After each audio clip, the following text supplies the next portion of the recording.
All right. Hey, good afternoon, folks. Once again, we are back taking a look at the tropics. Today is Thursday, October 10th, 2024. This is your morning update. We are covering the departure of Hurricane Milton across the eastern coast of Florida. It is moving away today. It left a trail of destruction across the state of Florida. A lot of cleanup to come. We're going to talk about what the storm did last night in a very broad sense. And then we're going to cover the rest of the tropics. We got other things to talk about. And yes, we are going to talk about that thing in the Western Caribbean that you're seeing other people post about. We're going to cover everything you need to know about it towards the end of the video. So let's go ahead and take a look at the current situation with Hurricane Milton. It has moved off the coast of Florida today. Center of the circulation is offshore as a Category 1 hurricane with about 80-mile-an-hour winds as of this morning. Most of the impacts left are mostly just kind of that nor'easter effect we talked about. Strong high pressure over the Tennessee Valley, winds coming down this way, low pressure from Milton, winds going this way. So there's kind of this pinch of strong winds. You can see that wind kind of funneling from northeast to southwest across the peninsula.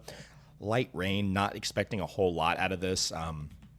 Of course, any more rain could lead to some more flooding, but generally speaking, this is very light, kind of misty kind of rainfall, and mostly across, northern Florida, eastern Florida, mostly for the beaches. So overall, Milton is moving away. Gusty winds will remain across Jacksonville and parts of the north central coastline for the next couple of hours, but that will be tapering off throughout the day as Milton gains, separation from Florida.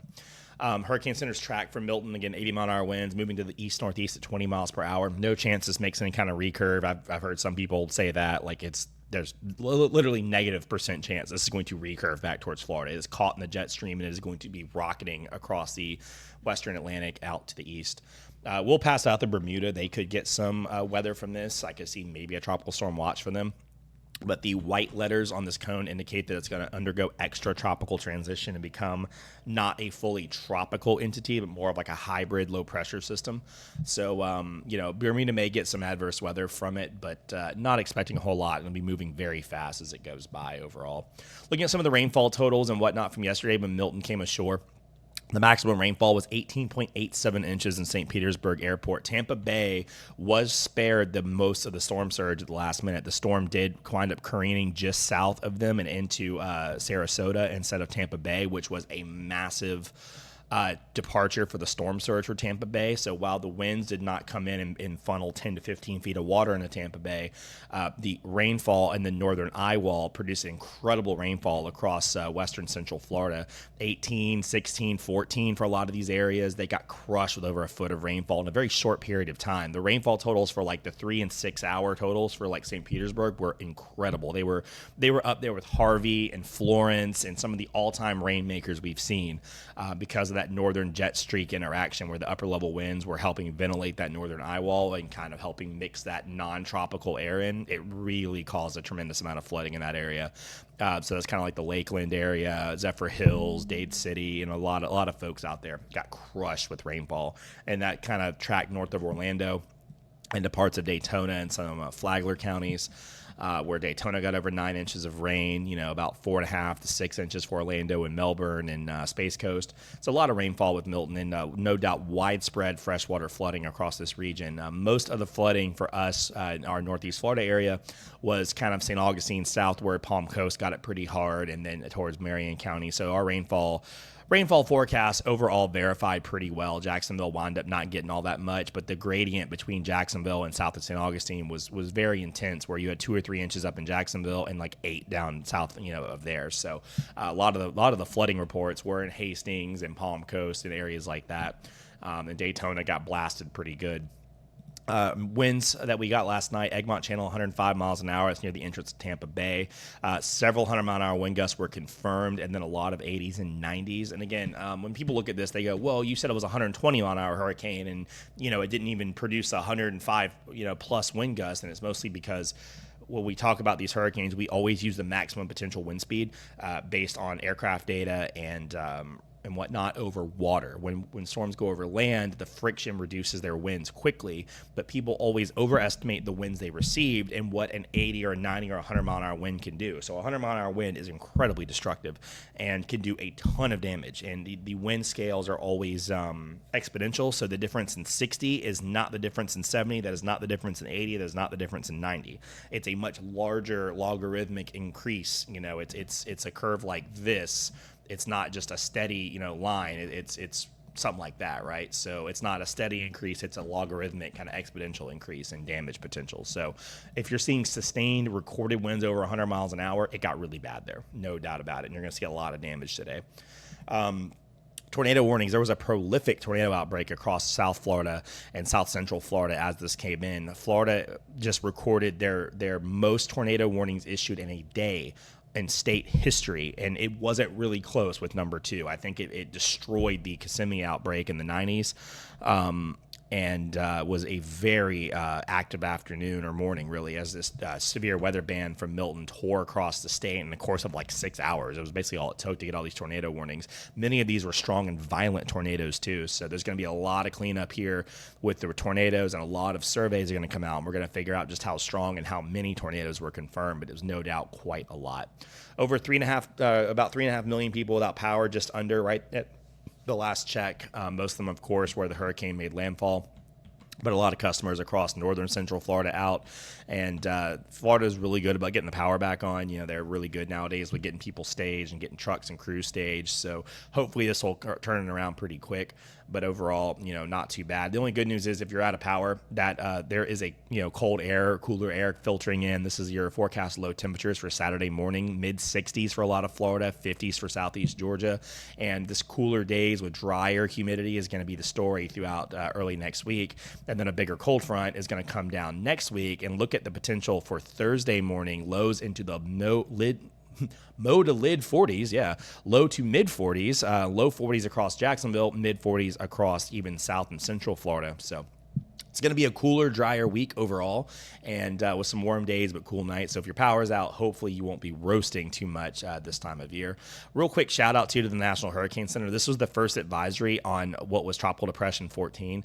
The landfall point was about 5 to 9 miles from where it actually made landfall. Incredible forecast track consistency from the National Hurricane Center. Yes, Milton intensified more than we thought in this period of time, but they had this coming in as a major hurricane all along. It came in as a 125 mile an hour Category 3 hurricane, and it even weakened at the last minute. Despite it being a 160 mile an hour Category 5 hurricane, 18 hours from landfall, it was still confidently predicted to come in at Category 3. And there was a lot of people, even I looked at it yesterday morning and was like, oh boy, I hope that starts weakening soon. I mean, it was getting a little precarious for a second, but they stuck to their guns, and it came in almost exactly where it was supposed to come in landfall and exactly at the right intensity. And guys, I'm telling you, 20, 30 years ago, there was no way on earth we could have ever done this. They would have evacuated every human being in Florida for this hurricane.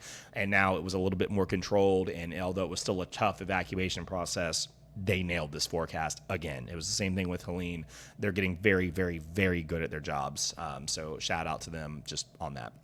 All right, let's talk about the rest of the tropics. This is the Hurricane Center's 7-day map. There is nothing in the Western Caribbean. We do not expect development in any time really soon in the Caribbean, okay? This is going to be something into next week and probably into next weekend, if at all. Okay, Milton moves away. Leslie recurves, no problems there. This system, anything that comes off Africa in mid to late October has a very low chance to impact the U.S. This has to travel thousands of miles and then never at any point get caught by a cold front and get recurved to sea like, you know, poor Leslie here. So not going to worry about this. That means the Western Caribbean is the only thing. You're already seeing people post cones, and they're basically taking Helene's cone and photoshopping it for likes and clicks and scares. So that's what some people do. There's a lot of really good people in this industry, and there's a lot of really bad people in this industry. And likes and clicks and eyeballs is money, and that's what some people are going to go for. It's not what we're doing here. So we're going to go ahead and take a look at the GFS. Okay, so we're going to back this up. We're going to look at the 6Z run because that was what was mostly refreshed right now. So what is happening? Well, so okay, let's back you up to where Milton is. So this is current day, current time. This is on Tropical Tidbits. This is a 700, 300 chart. So it's a kind of a low to mid to upper level chart with some low level humidity and moisture, kind of showing you general. It's a kind of a catch-all chart, right? Okay, so Milton moves away, Leslie moves away, and we're into Sunday. Cool, high pressure, warm days, cool nights, dry air. Everything's good. At that time, going into Sunday, Monday, Tuesday, we do have some moisture building in the Western Caribbean. A lot of trade winds come in this time of year, but what happens is if the high pressures are camping this part of the Gulf, this kind of moisture it starts pooling down here. You start having, you know, a lot of moist air kind of piling up in the Western Caribbean over very warm water. That's the kind of pattern we're going to see. This is why October always has surprises for us, and we kind of see a broad cyclonic rotation, kind of weak rotation. We go into Tuesday, Wednesday, we start to see a little bit of development. Now, this is what happens. I showed you that strong cold front earlier in the video, okay? So what happens, you have this big cold front kind of sitting across the Gulf and sitting across the Western Atlantic, and at the tail end of this cold front, you have a potential for some low pressure developing. Remember, we already have warm water. We have a lot of moist air kind of piled up right here. See the chart? See how much moist air is piled up? See how dry the air is to the north of it? And that means you have surface convergence, you have moisture, you have warm water, and you have a little bit of vorticity help in the low levels, because low level winds are going to start coming in around this front and start trying to kick off a little bit of rotation. It's all basic meteorology stuff. They're not aiming the cosmic weather radar laser at this thing. It's just basic meteorology stuff, okay? So as you go into the next couple of days, the GFS is trying to show some development into a tropical depression or tropical storm. Very common this time of year. We see a lot of impacts into Central America, Belize, Honduras, Nicaragua, Yucatan Peninsula gets hit hard this time of year. Not uncommon to see a storm. Now, the 6G GFS pulls us across the Yucatan going into the end of next weekend, so a week from this coming weekend. So we're like 9, 10, 12 days out into the future here, and then eventually moves into the Gulf of Mexico. But the indications are for now that we are going to have multiple cold fronts at this time of year, this part of October. We're going to have cold fronts probably towards the end of October. So we're going to have a lot of ridging across the western U.S. So it means we're going to have a lot of troughing in the eastern U.S. and multiple cold fronts are going to be coming through Florida and the southeast over the next couple of days. It's going to really feel like fall the next 2 or 3 weeks. That's not great for hurricanes. Although it does coax them northward, if these cold fronts are strong, they can rip them apart. And notice here, the storm comes across the Yucatan, but then that dry air comes across and it just rips it apart. Now, it kind of shows a non-tropical low forming, but on this GFS run, it just rips it to pieces. So what can we say with a little bit of certainty? Well, if we set this back to, Friday afternoon, and I click back to different runs, the GFS is pretty confident that something tries to form. There's good confidence here that something is going to be trying to form, but there really isn't any kind of trend. It's just the only trend is that something may be here towards the end of next week. It makes sense pattern-wise. It makes sense overall meteorologically that something may be down here. What it doesn't make sense to do is Photoshop, Helene's track and say, oh, Florida's getting another one. Like, could this come across Florida? It's very possible. A lot of times this time of year, Southwest Florida kind of gets these storms that come out of the Caribbean, and then a strong cold front comes through, and then they recurve quickly across Florida, across Cuba, across the Bahamas. Typically, storms don't always make it up to the Gulf Coast because, again, it would take a lot of, a lack of cold fronts, and that's not what we're going to have. But typically these are going to result in weaker rainmaker type storms. Milton was kind of an exception. I don't think that's going to happen again, but it's really too early to say. So yeah, our ensembles for the GFS have it. Of course, the Euro has nothing, like always. There's a signal developing down in the Caribbean for something maybe trying to start forming late next week, and that is all we know at most. Again, nothing official, just something we're watching. That's all we know right now. And if anyone tells you anything besides, hey, in the next week, there could be something trying to brew down there, then they're lying to you. They're lying to you, or they're being dishonest for clicks and everything else. So don't worry about it. It's not an issue right now. Just, don't get rid of your hurricane supplies. Don't, forget about it. Don't put the generator away just yet. And you don't need to do that to the end of hurricane season anyway, which isn't over until November. So that's what I got for you guys today on your tropical update. As always, thanks for watching and have a good one.